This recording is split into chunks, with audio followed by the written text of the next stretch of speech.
Hey everybody, it's Bella, and today I'm going to show you how to do a fishtail braid.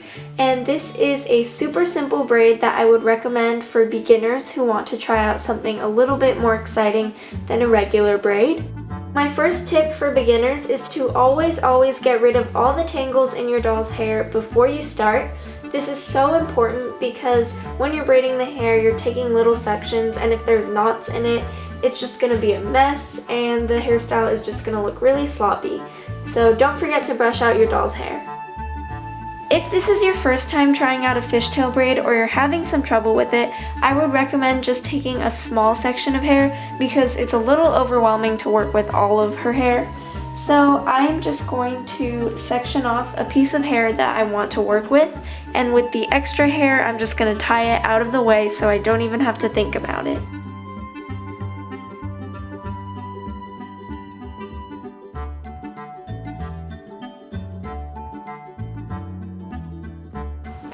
So obviously this wouldn't be a real hairstyle, but you've noticed I've tied off the hair that I'm planning to fishtail, and I recommend doing this if you're starting out just because it's a lot easier to manage the hair when it's secured at the top instead of trying to braid it while it's all kind of loose and free-flowing. So the first step to a fishtail braid is to divide the hair equally into two sections, so exactly in half. And you want to make the two sections about as even as possible just so you don't end up with a lopsided braid.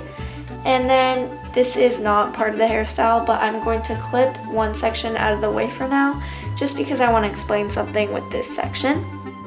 The first thing that sometimes messes people up when they're trying to do this braid is that they'll take the section of hair from anywhere within the big section.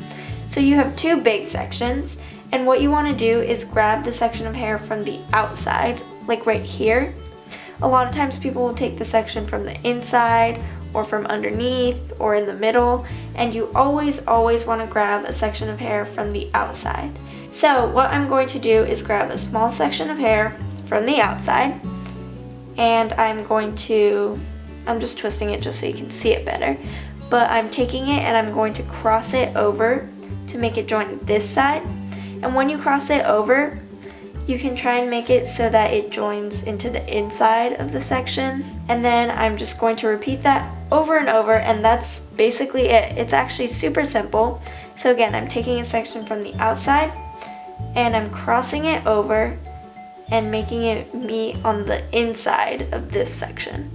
So it sounds complicated when I try to explain it, but if you watch, it's actually very simple. So I'm just going to do it without speeding it up for a little bit just so you can kind of tell. I'm basically just crossing over tiny pieces from the outside and just making them meet with the other piece. And you can see that as I go along, it starts to make this really cool effect. And you just keep doing that. And the reason I love this braid so much if you're beginning with braiding is you only have to deal with 3 pieces of hair, just these 2 giant pieces and then a little tiny piece here. And of course it kind of takes a while to get used to holding on to so many different sections, and I can't exactly explain the best way to do it because everybody's hands are different and everybody prefers to hold their braids a little bit differently. But another piece of advice that I have for you is to keep on pulling like this, because you'll see if I just drop my hands and kind of let them go, the braid starts to go loose. So just as you're braiding, remember to keep pulling your hands away from each other like this, and this will just make sure that you have a nice, neat, and tight braid.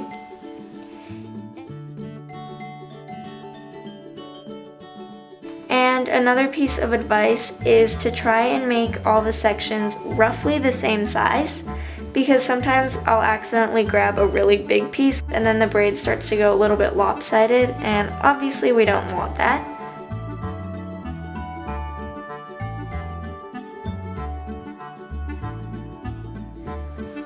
So I just want to add that another way I like to think about this braid is once you get down a little bit further, it starts to feel like you're taking sections of hair from the back of the braid, and you can see that this hair looks like it's coming out from behind the braid because it is. And it's basically like you're taking a section of hair from behind the braid and crossing it over to the other side. So personally, that's how I like to think about it. It just feels like I'm wrapping hair around to the front. So if that helps you, then you can think about it like that. If not, you can keep thinking about it like you're grabbing hair from the outside or from the top. But anyways, basically you're just folding over hair from either side for the entire braid.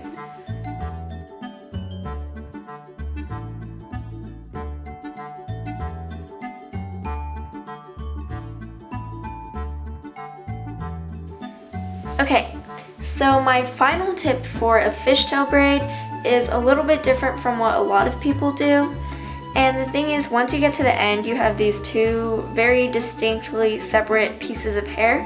What I like to do just to finish off the braid and make it easier to tie up is I take the two sections of hair and I split them into 3 sections. And what I do is I actually just braid the hair down a couple of stitches. So I'm just going to braid it, like just cross over the hair like maybe 3 or 4 times like that. But basically what this does is it kind of brings the hair together, and then it makes it a lot easier for me to tie off the braid. If it's more complicated for you to separate the hair into 3 sections and braid it, then you can of course just tie off the fishtail normally. But personally, I find it a lot easier if I do a little braid at the end. And you can see that it just looks like it's a continuation of the fishtail, and it's not too obvious. So once you're done, you can of course leave the braid just like this, and it's nice and tight and secure, and it's really pretty. But what I like to do sometimes is to take the edges of the braid like this and just kind of pull on them, and this just makes it a little bit fluffier looking and looser. So a lot of times, especially online, you'll see pictures of people with fishtail braids and their braids just look so like big and fluffy and piecey. And the way they do this is just by pulling on the braid and basically loosening it up.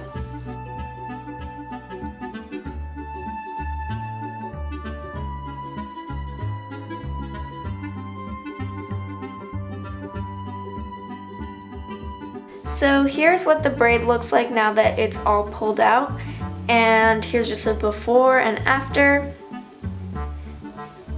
So you can see from that the braid looks a lot different once you pull it out, and obviously whether or not you want it to be really big and fluffy or really tight depends on the hairstyle and the look that you're going for.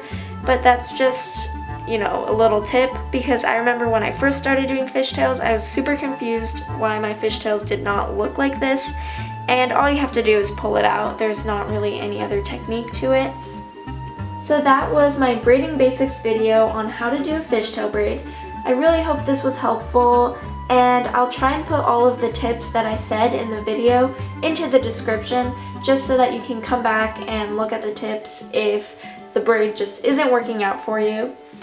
So thank you so much for watching. Let me know what other types of braids you're interested in seeing, and I really hope this helped you out. Good luck with your braiding, and I'll see you in my next video. Bye!